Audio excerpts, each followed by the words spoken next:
Gorakhpur UP के प्राचीन वैभव को पुनर्स्थापित कर रहे हैं सीएम योगी नरेंद्र सिंह तोमर।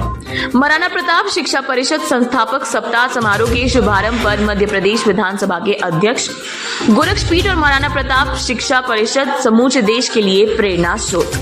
तोमर गोरखपुर 4 दिसंबर। मध्य प्रदेश विधानसभा के अध्यक्ष नरेंद्र सिंह तोमर ने कहा कि एक समय वह भी आ गया था जब उत्तर प्रदेश में कोई आने को तैयार नहीं था, पर योगी आदित्यनाथ ने जब से मुख्यमंत्री के रूप में यहां कमान संभाली है तब से यूपी का प्राचीन वैभव पुनर्स्थापित होने लगा है।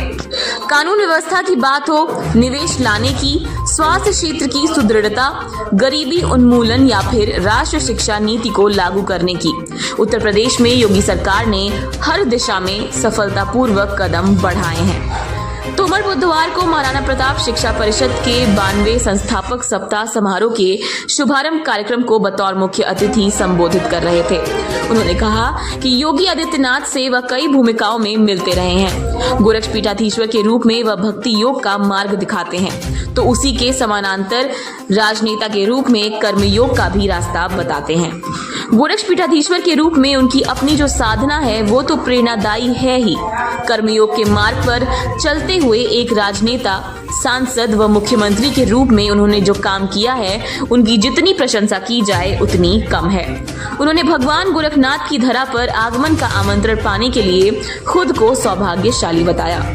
तोमर ने गोरक्षपीठ के प्रकल्प महाराणा प्रताप शिक्षा परिषद के व्यापक लोक सरोकारों का उल्लेख करते हुए कहा कि कोई भी आध्यात्मिक संस्था, पीठ या मठ सामान्यतः भक्ति योग की प्रेरणा देती है, पर गोरक्षपीठ एक ऐसी संस्था है जो भक्ति योग के साथ कर्मयोग में रत होकर इसकी प्रेरणा देकर नागरिकों के जीवन का मार्ग प्रशस्त करती है।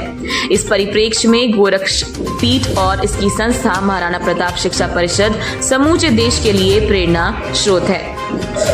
मध्य प्रदेश विधानसभा के अध्यक्ष तोमर ने कहा कि कोई संस्था शिक्षा के क्षेत्र में काम करती है तो कोई तकनीकी शिक्षा के क्षेत्र में, पर बात जब महाराणा प्रताप शिक्षा परिषद की आती है तो हमारा ध्यान सर्वांगीण विकास और लोक कल्याण के परम वैभव की समग्र योजना की तरफ जाता है।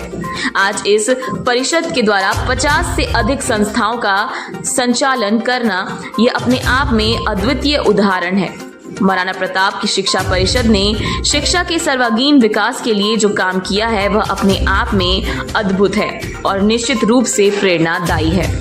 तोमर ने कहा कि आजादी के बाद देश के भविष्य के लिए योग्य नागरिकों की तालिका खड़ी करने की दूरदृष्टि से ब्रह्मलीन महंत दिग्विजयनाथ जी ने एमपी शिक्षा परिषद के जिस बीज को रोपा और ब्रह्मलीन महंत अवैधनाथ जी ने उससे निकले पौधे को सींचा, वह आज योगी आदित्यनाथ जी के नेतृत्व में वटवृक्ष के रूप में खड़ा है।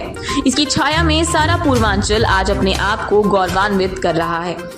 तोमर ने कहा कि आज भारत निरंतर आगे बढ़ रहा है। प्रधानमंत्री नरेंद्र मोदी की सूझबूझ और अदम्य साहस, कठोर परिश्रम के कारण भारत की ख्याति दुनिया के मानचित्र पर तेजी के साथ स्थापित हो रही है। एक कालखंड था जब भारत को वैश्विक मंचों पर बहुत तजब्बो नहीं मिलती थी, लेकिन आज हम गर्व के साथ कह सकते हैं कि कोई भी वैश्विक मंच पर दुनिया में नहीं है जिसका एजेंडा भारत की अनदेखी करने का साहस कर सके।